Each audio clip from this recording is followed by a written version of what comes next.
Hey everyone, so welcome to the next lecture in Intro to Political Science. This time we're going to continue our look at political socialization.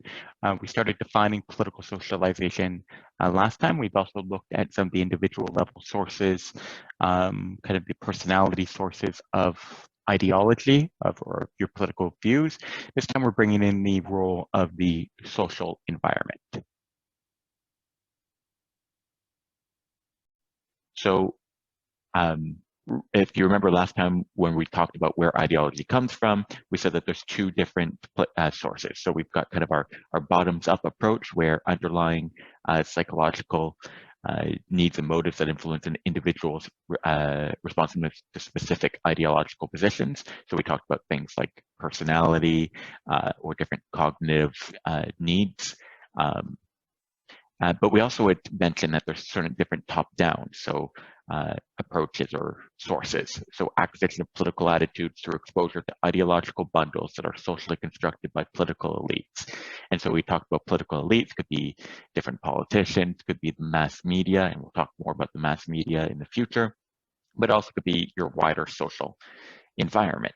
And so this time we're going to look a little bit more at the socialization side. So last time we did the bottom up, the psychological. This time we're going to do kind of the outside in. So kind of the learned component of ideology.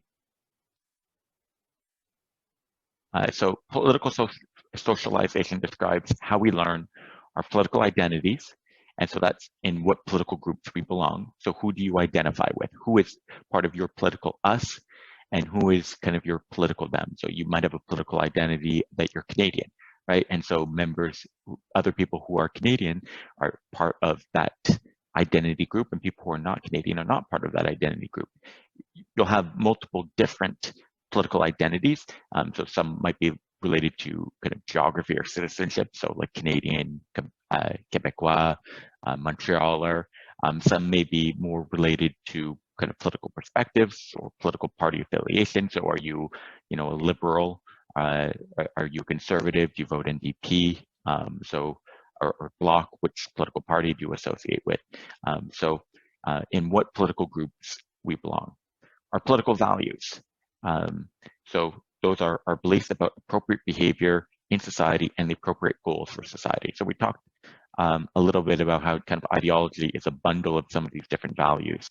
How do you believe that we should be behaving in society and how we deal with others, how we approach the economy and other people, and what should society and kind of our government be working towards? So what are the things that we should be trying to maximize? Or should we be trying to maximize kind of, the open market and letting people pursue their own goals? Should we be striving towards equality? What are the things that we should be working towards as a society? What are our highest values? And then our political behaviors. So we also learned kind of how we're supposed to behave politically, whether it's, we should be voting in elections, we shouldn't be breaking laws, we should be participating in civil society. So, volunteering at charities or getting involved in local organizations to be helping out our community. What are the political behaviors that we've learned? And so political socialization is how we learn these kind of different levels of political behavior or of politics. So when do we get socialized? And there's a lot of different perspectives on it from the kind of, and there's four main perspectives from kind of the extreme of persistence. So once it's learned, it just never changes. And so it comes from very early on and pretty much stays stable, to the other extreme of kind of the lifetime openness perspective, where we're constantly open to revising our ideology and our values and our attitudes and our behaviors. And so we're more open. So it goes a full spectrum from a very, very rigid, once we're socialized, we're very rigid in our ideology and our values, to yes, we do form the perspective of the other extreme, that we form different perspectives, but we are always open to changing them. I want to focus kind of on the one, the impressionable years perspective, which is one of the four different perspectives. Because a lot of the research that's come out seems to support kind of this type of model. So what is the impressionable years perspective? So it's based on the idea that political socialization begins early in life.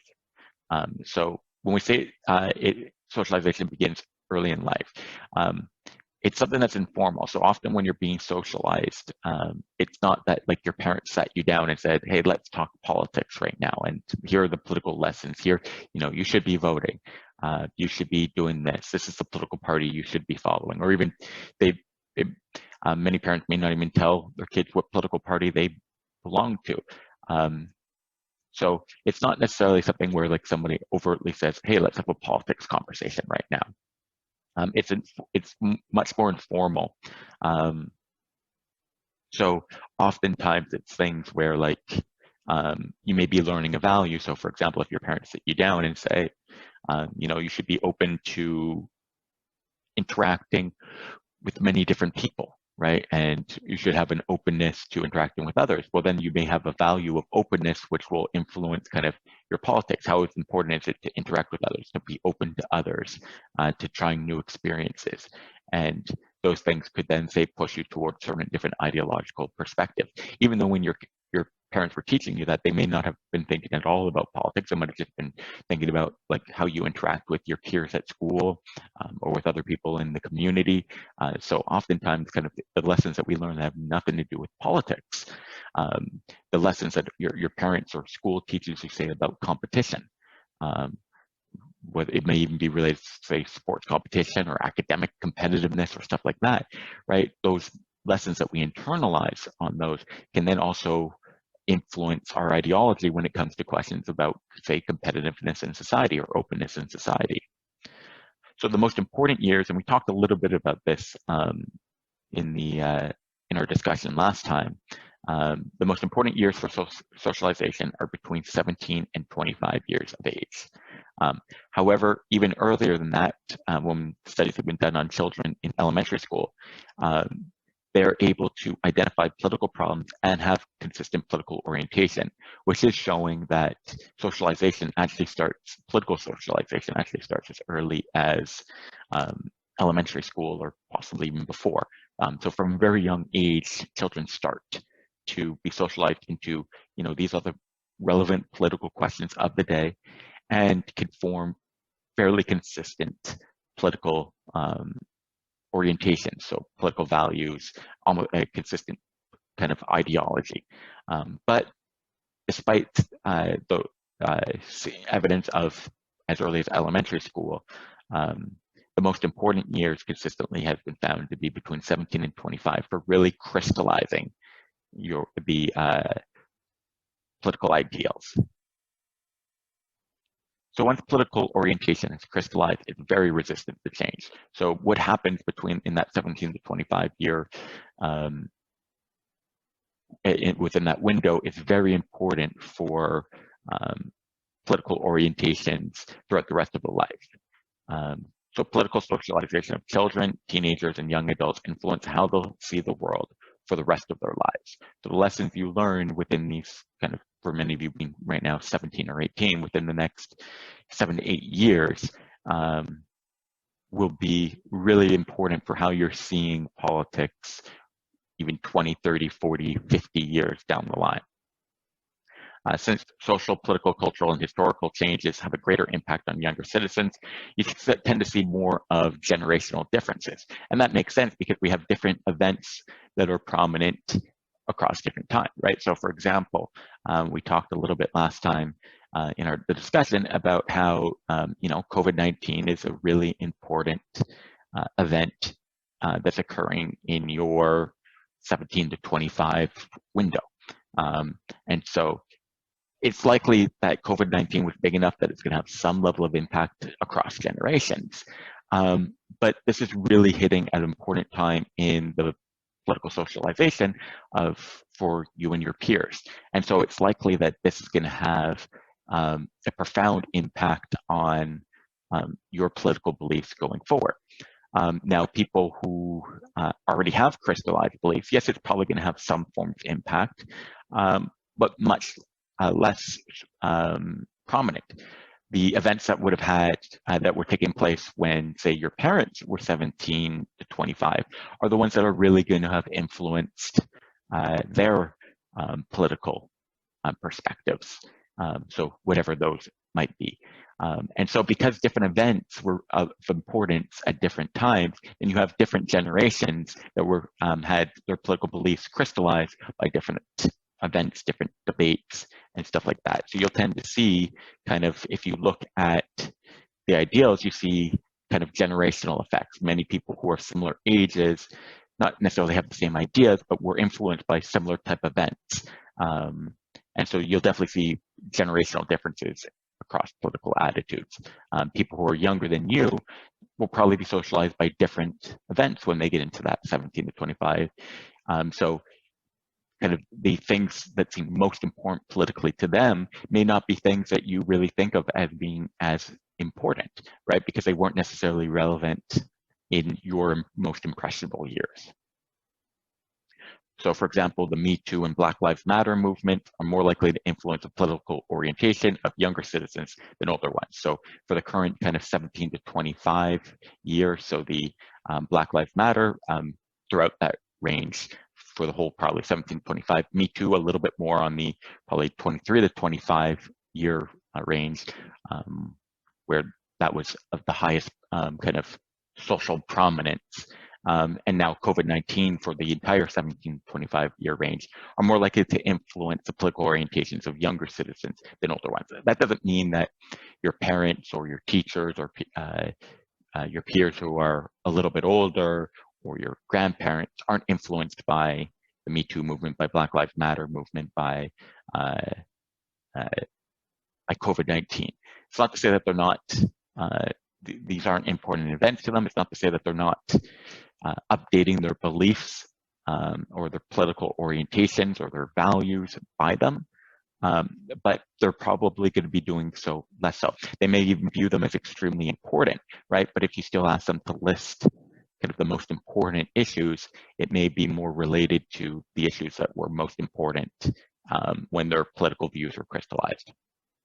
Now, later in life, change in political orientations is possible. So it's not to say that, you know, everything that you learn in the next 7 years is going to, you're never going to be able to update and learn from there.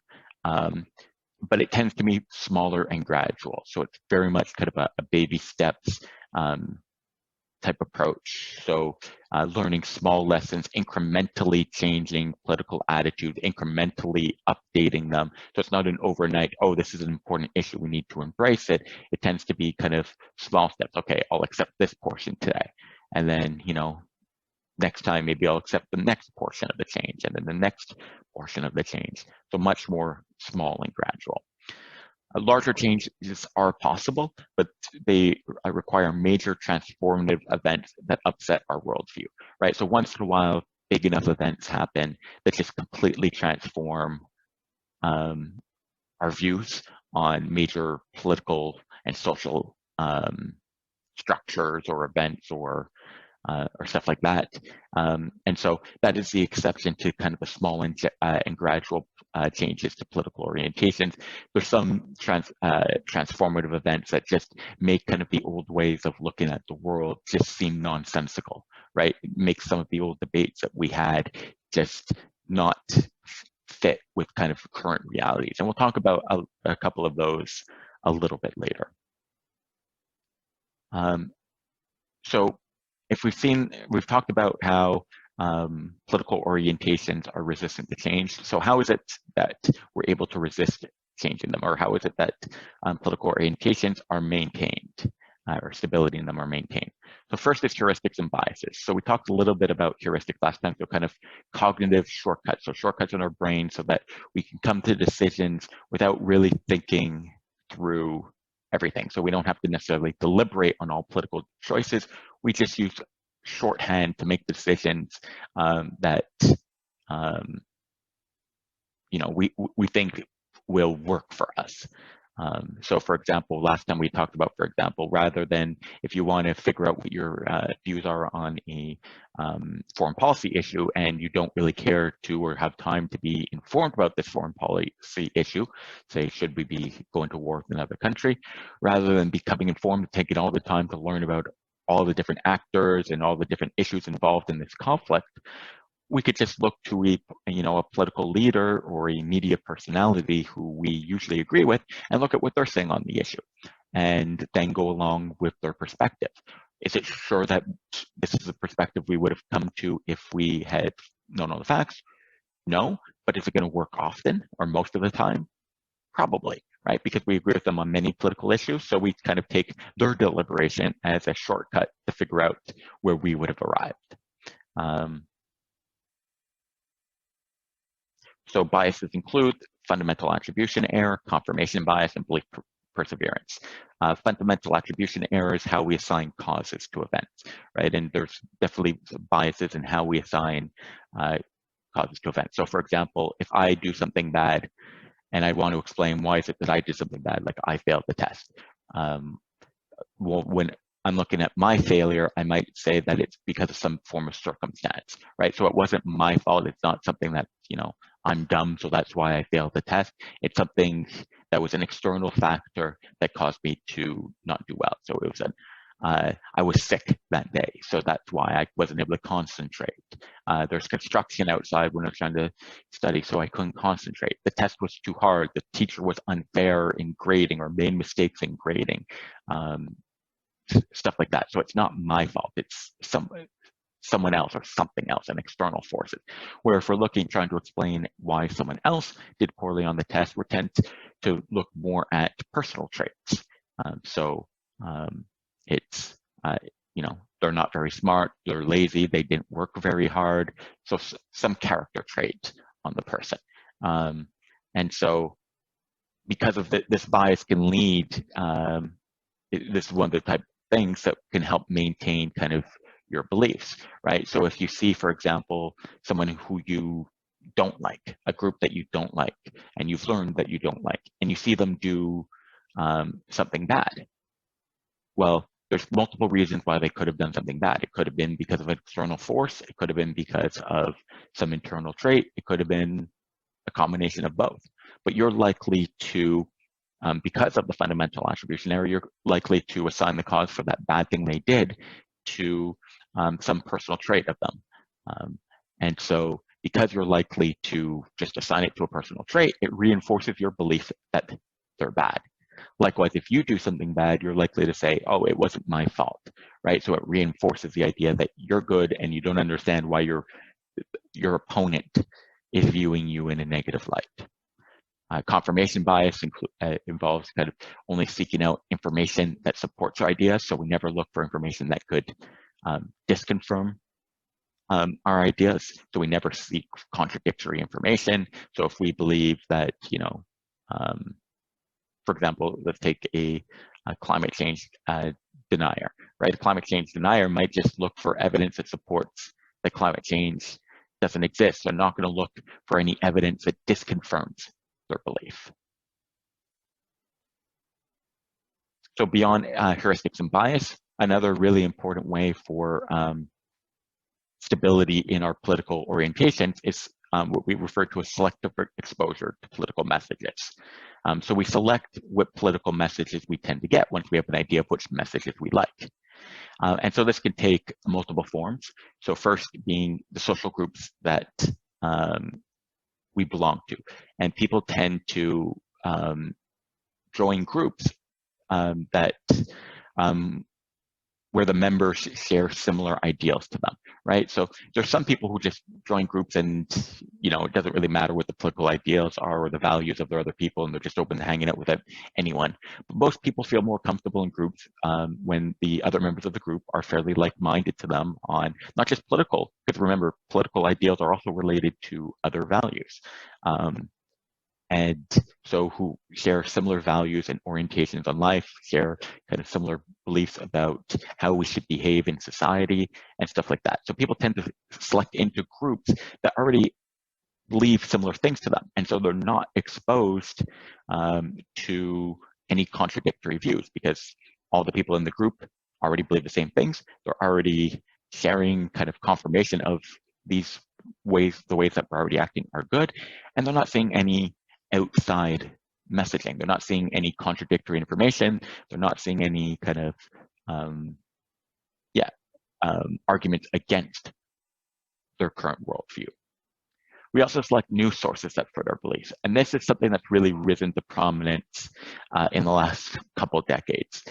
In the past, most news sources were fairly unbiased, or fairly at least centrist. We didn't have as many news sources, and because we didn't have as many news sources, they had to try to attract the largest possible audience, and the way they attract the largest possible audience was never to stray too far to the extreme. With changes in technology, where we've got kind of a proliferation of more media sources, so that you could try to get an audience, news sources have gone more niche, right? So you've got kind of your more liberal news sources, you've got your more conservative news sources. And so people now have the ability that they can largely select into news sources that are going to slant the information presented in a way that conforms to their worldview, right? So if you go on, for example, in the States, if you go on Fox News, you're going to get a more conservative, in terms of how the news is presented, you're going to get a more conservative slant on how it's presented. And then when you talk about the discussion, you're going to get a more conservative discussion about the values and how the different events of the day are impacting society. And you're going to see people presenting news in a way that fits your values. Whereas if you're more liberal, you might be going on CNN or MSNBC in the States. Canada, at least in terms of the major networks, it's a little bit more centrist, kind of the old school. But if you go online in Canada, you can still find news sources that are more politically slanted. Even some of the newspapers have some level of political leanings that can become apparent in Canada. But if you're more liberal, you're more likely to watch then CNN or MSNBC. If you're more conservative, you're more likely to select into Fox News. And so you're never kind of getting exposed to the opposition viewpoint. So, all those networks will once in a while, like CNN will have the lone Republican on there to present the other viewpoint, but it's largely so that everyone can gang up on them and say they're wrong. And Fox News will have that lone Democrat on there so that everyone can largely gang up and show that they're wrong. So there's a little bit of the opposing viewpoint, but for the most part, you're just seeing people presenting news that already conforms with how you view the world. And so it's unlikely that you're going to change how you view the world. So who are the people, or what are the groups that help socialize you into your political beliefs? So these include, there's many different sources, and this isn't an exhaustive list, but it includes your family, your school, religious institutions, for those who belong to religious institutions, workplaces, voluntary associations, so groups that you join, could be sporting leagues that you join, or community groups that you join as you're growing up or as a young adult. Political elites, so politicians, mass media, and then political events. So we talked about the importance of kind of transformative events, but also just even events that aren't transformative. We get socialized by what's happening. We learn from events that are on the ground, and we form beliefs based on what's actually happening at the time. What are the current debates? So political events are important. So arguably, at least from the early stages, one of the most important sources of political socialization is the family. So as multiple decades of research on political socialization has shown, the family has played and continues to play a substantial role in making citizens. And this isn't likely to change. The balance may change somewhat as children are, particularly with the rise of technology and children getting on the internet at a younger and younger age, children are being exposed to more different sources of information and sources of values at a younger age. So the role of the family may decline somewhat, but even then, the family continues for most children to play a central role in their development, and that's unlikely to change dramatically. So children acquire many of their political orientations in unplanned ways. So like I said earlier, it's not that, once in a while you may have political discussions with your family, but most of the socialization that you get when it comes to political orientation actually had nothing. It's not that the family was planning, oh, let's have a sit down discussion, or let's have a lesson that's going to teach them about their political ideology. Parents have a lot of things on their mind, and oftentimes politics isn't the number one issue when they're dealing with kind of, raising their children. And so parents are more likely to feel other more pressing concerns about the development of their children. Furthermore, many of the beliefs and attitudes acquired in family, which later influence political behavior, are not overly political. So like we've talked about, many of the values that you have. So when we're talking even kind of the bottoms up, the psychological, many of the kind of the cognitive needs that influence political ideology aren't, overtly political needs or desires, right? Like kind of large responsiveness to threat, right? Like a large anxiety or a need to perceive many things as threatening, right?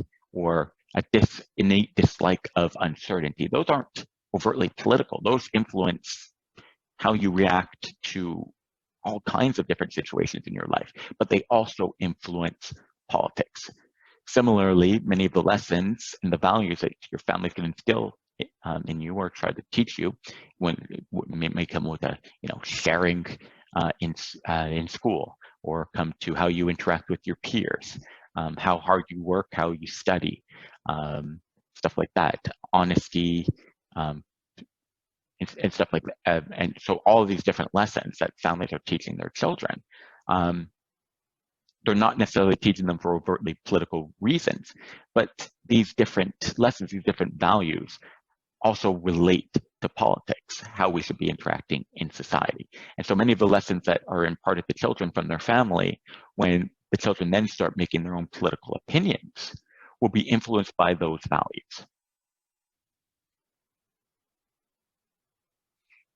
All right, so this is kind of a little bit of a longer quote about the importance of the family. So I'll just kind of read through it and we can talk about a little bit of it. So importance of the family is a social system within which there's considerable amount of interaction and which generally there's deep emotional attachment. And so the emotional attachment is going to be an important element, right? Not only, so it's the first point of contact. So it's the first source that gets to influence the children, but there's also a strong bond with the family. So you want to be listening to your family. It's the first agent of association children experience. During initial period of their physical, intellectual, and moral development, it has virtually exclusive control over them. So until you, as the children get out into school, yes, they're watching TV and potentially online videos or whatever children may be having. Not to say that those don't play a role, but much of the early years are very family-centric. It has virtually exclusive control over them. For a long period, it's the sole source to which they can turn for the satisfaction of all basic needs. So pretty much everything that you need early in life comes from the family. Children identify with, act, and think like those who are regularly relevant to the satisfaction of their needs, right? So we're more likely to mimic, but also kind of identify as being on our team. We're part of the family unit.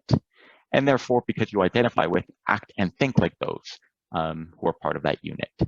The family is hierarchically structured and serves as the first setting in which children observe and participate in processes of making social decisions. So when we're learning, we tend to look at those who are in positions higher in kind of above us. How do they act? Those who came before us. And the family is unique, hierarchically structured with the parents above the children, and so children often look to what the parents, also older siblings, are doing, and factor that into making their social decisions. And finally, it's through the family that people acquire many of their politically relevant social identities. So many of the identities of what groups do you belong to are influenced by your families. So one of the next major group or sources, external sources of socialization would be the school, so outside of the family. So Reach revealed 5 important classes of messages that we can be getting from school. And so these concern nationality, political authority, citizenship, democracy, and the facts of political life. So school helps to teach us, well, oftentimes families don't talk too much about politics. School is where we can start getting kind of our first dose of political facts about the world. So how does the world work? What is the structure of government? What is the structure of society? Where are the authority figures? Teach us about the political system, so democracy, how voting works, everything like that. Political authority, so what are the authority structures in society? Who are we supposed to be listening to? And nationality, so who are we and who is not us, right? So kind of the political identity, and particularly related to the nation, also in kind of federal countries like Canada, the US, also to your provincial allegiance. So, you know, if you're taking history in Quebec, you're going to be taking history of Quebec and Canada. So not only learning about Canadian history and membership in kind of the Canadian nation, but also Quebec history and participation or involvement in the Quebec nation. So beyond the overt content of what is officially taught, right? So there is an overt curriculum where you are taught, you know, history of Quebec and Canada, and there's a curriculum, and so certain events are going to be taught. And so that which events are taught is important, right? If you teach a certain event and leave out other events, that's going to, the events that you teach and leave out are going to have an influence on how what children learn is important in society. So if you leave out, for example, there's a debate right now on how we should be teaching history, and for example, how should we be treating kind of the forefathers of the country? In most history curriculum, they're largely taught as being heroes, but now more and more we're seeing in terms of, you know, in the US, their participation in slavery, in Canada, many of the problematic racist actions against Indigenous groups, and many of the problematic policies related to Indigenous groups. Most of that is left out of modern history books, right? And by leaving that out, we're actually presenting a slanted view of Canadian history. We're minimizing the impact of the problems that existed throughout Canadian history. And by pushing them to the side, then it leads us to a slanted view of Canada or the US or whatever country. All countries are guilty of some form of this. So if we were to teach history differently, where yes, we still show that, you know, these individuals played, for example, a really important role in the development of the country. So, you know, this was our first prime minister, and he played an important role in the development of Canada. It'd be hard to conceive of Canada as it is today without his actions or stuff like that.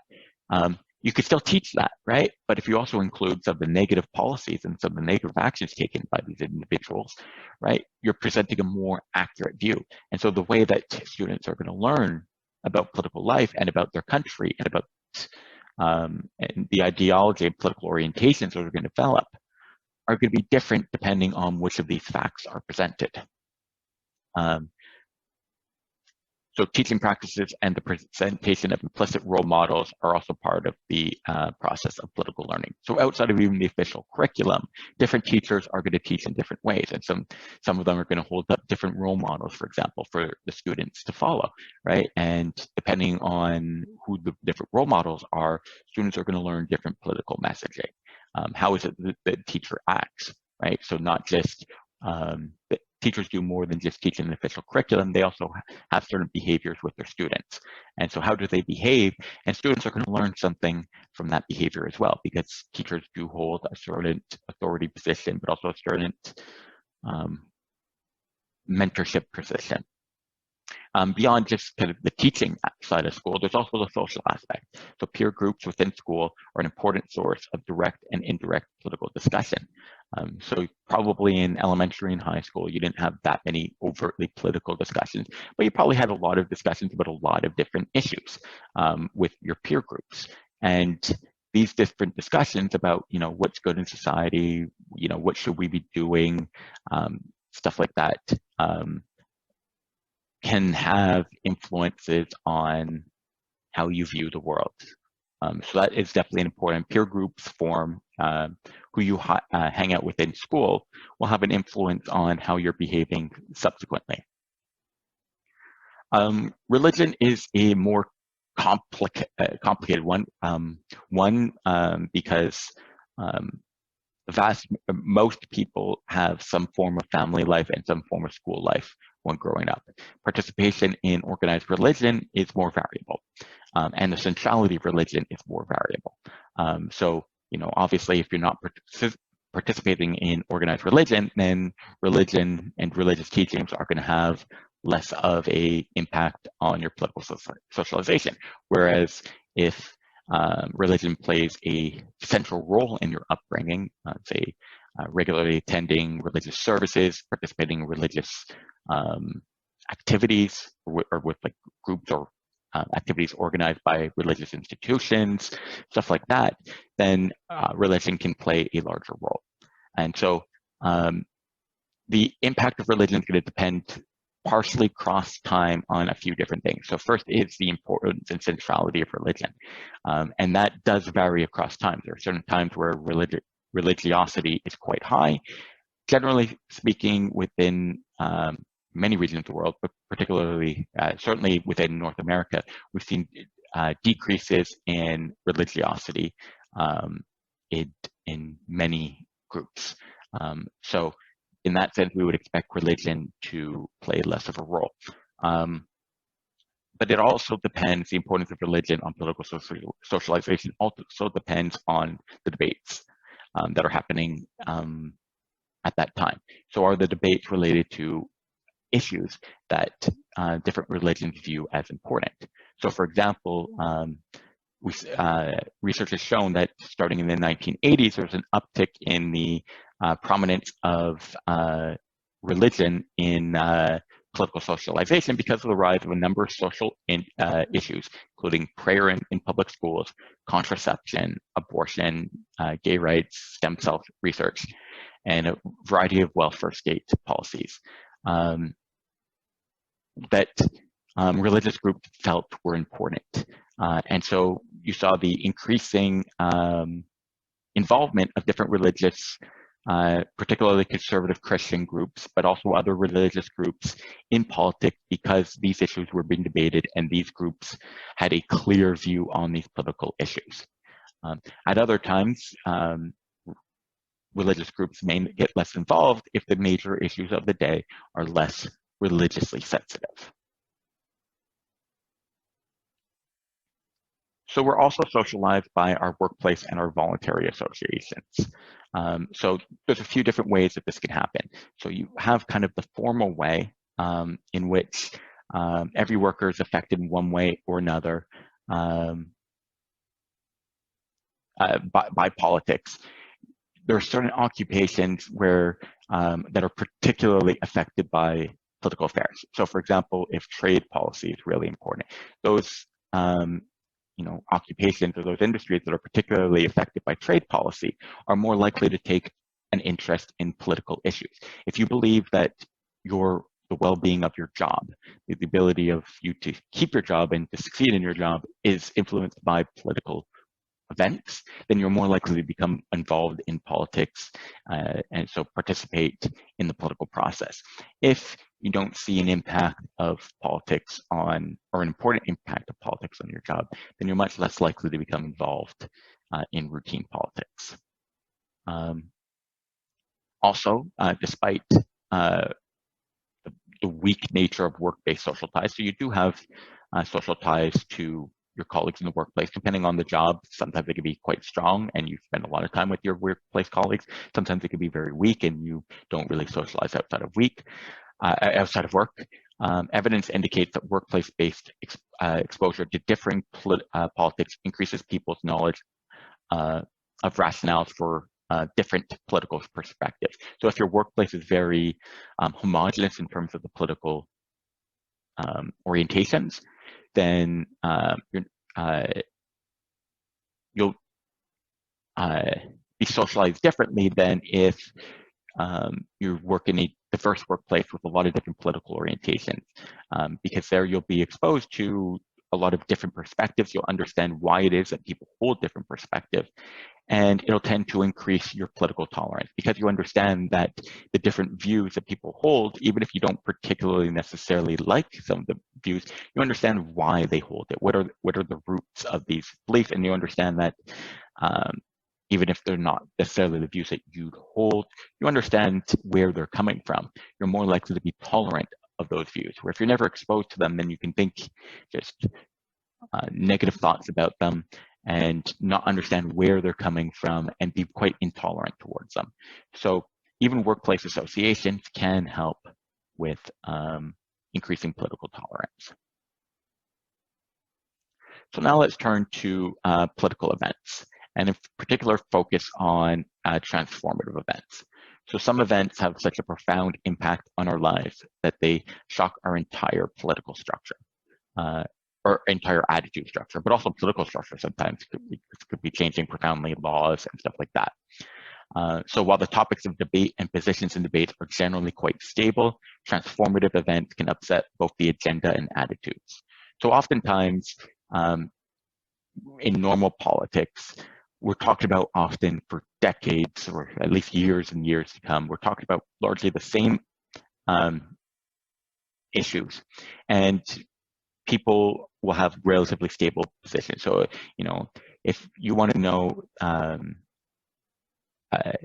you know, you could probably, unless there's some big transformative event, you could largely guess, you know, what issues will be important to an election in 10 years from now, and where each of the different political parties will stand on this issue.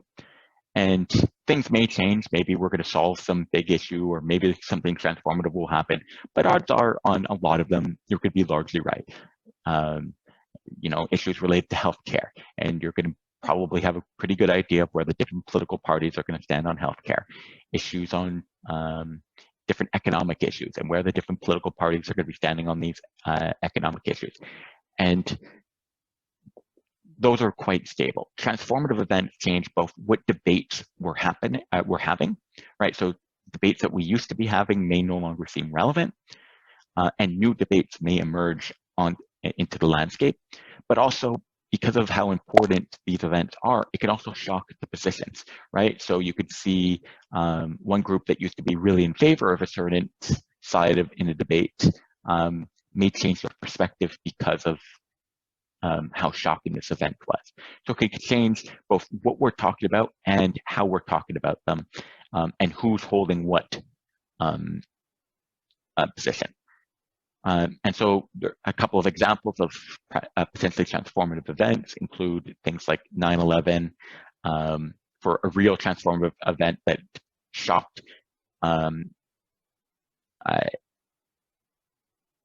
different across generations, right? It really changed the debate that we're having, not just for the people who were 17 to 25 at that time, but really the whole across generations.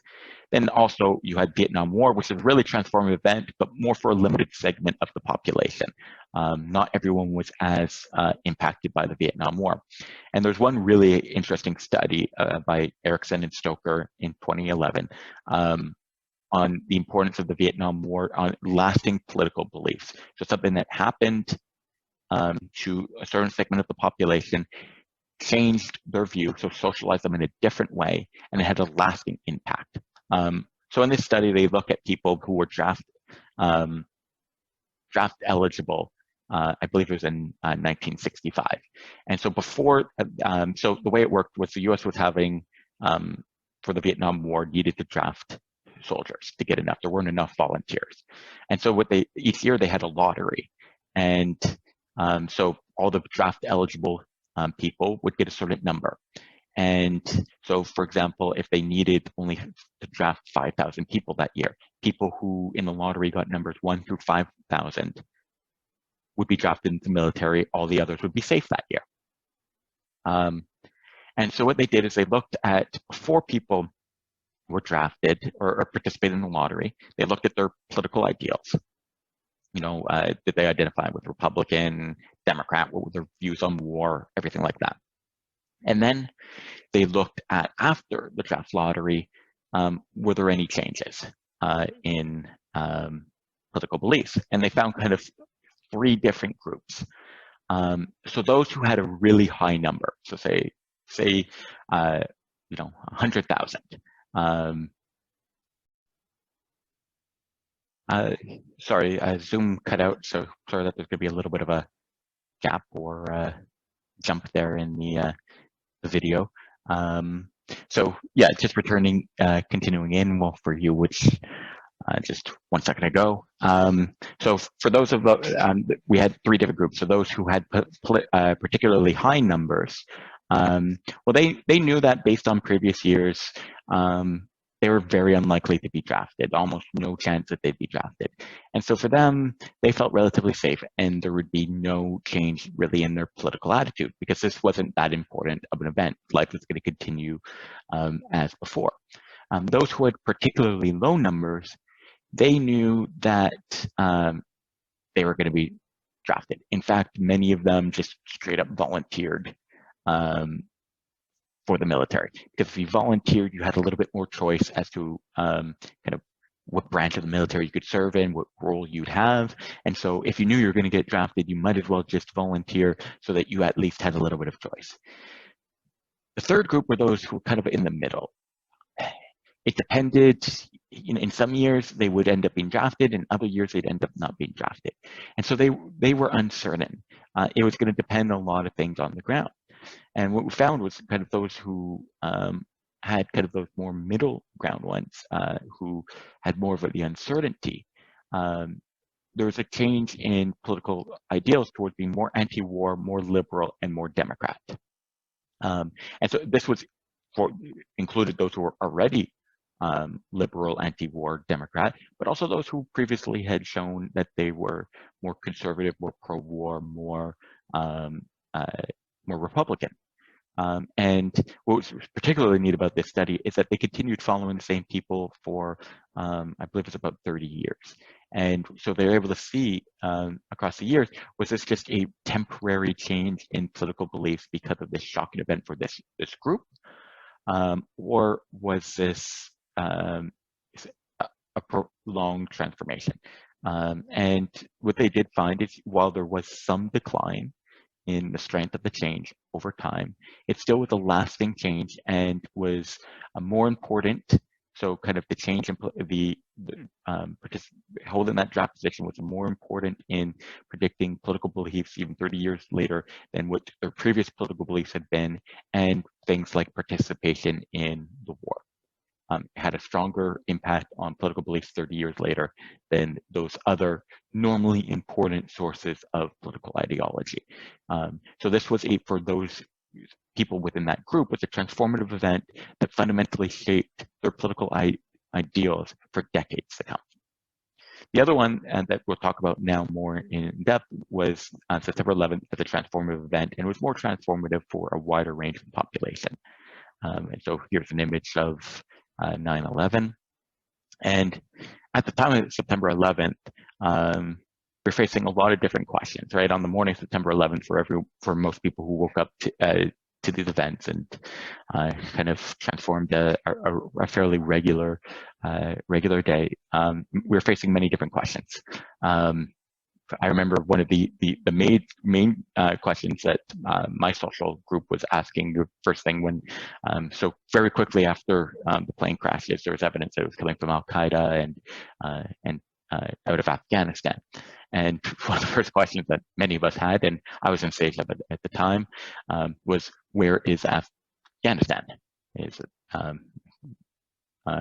and here I've got Afghanistan written over a bunch of different countries in the world that start with A.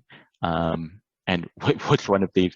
Many of us, if you asked us, probably couldn't have even told you what continent Afghanistan was on. And certainly, if we'd done that Ukraine map that we looked at last time, would have been fairly terrible at telling you, placing it and telling you anything whatsoever about the country. But that changed overnight.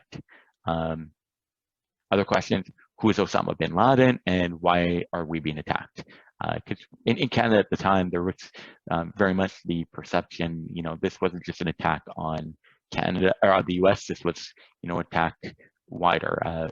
There's a profound sense of threat in Canada as well. I was at, like I said, I was in Selective. I was at Vanier at the time, and on 9/11, Vanier was closed down, and so everyone was sent home. I don't know the official reason. The reason that circulated among students was because a lot of flights were being diverted from the U.S. to Canada, and we were along the flight path to Trudeau Airport. I don't know if that's actually true. That's what circulated among many of the students at the time.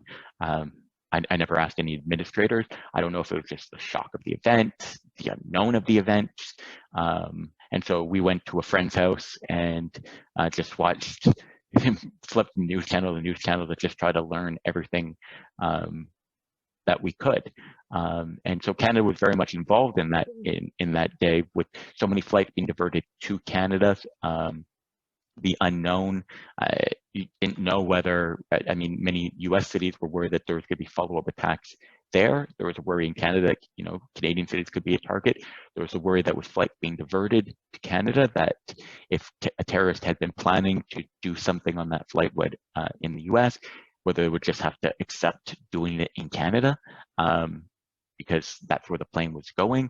There was a lot of unknown that day.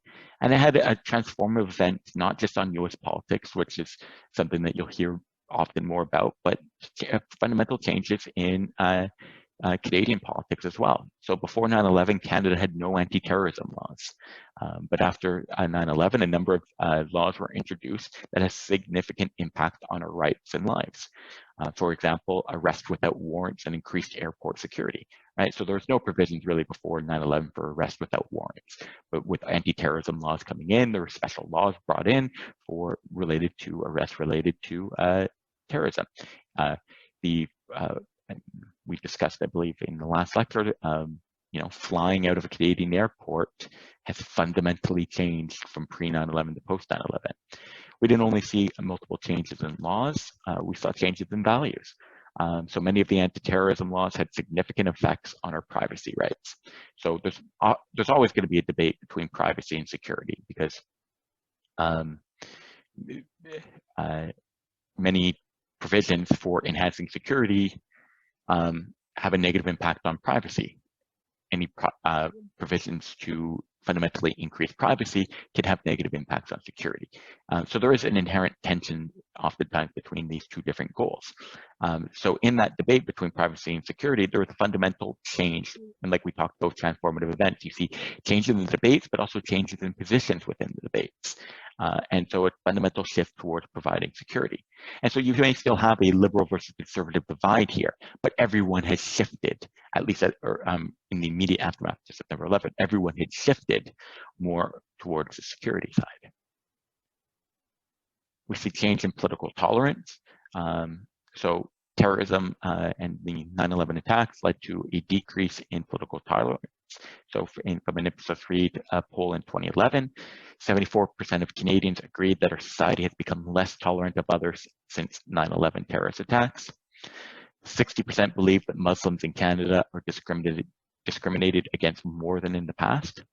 59% said that 9/11 had given them a negative view of other ethnicities and religions, so decreasing tolerance, saying that the others are reporting on others. This is saying that many people are even self-reporting that they have a more negative view of other groups.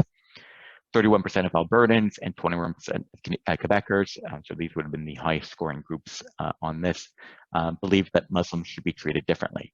And so that's nearly a third of Albertans and more than a fifth of Quebecers. And so that's a fairly, in either case, majority view. but it's still a non-trivial portion of the population.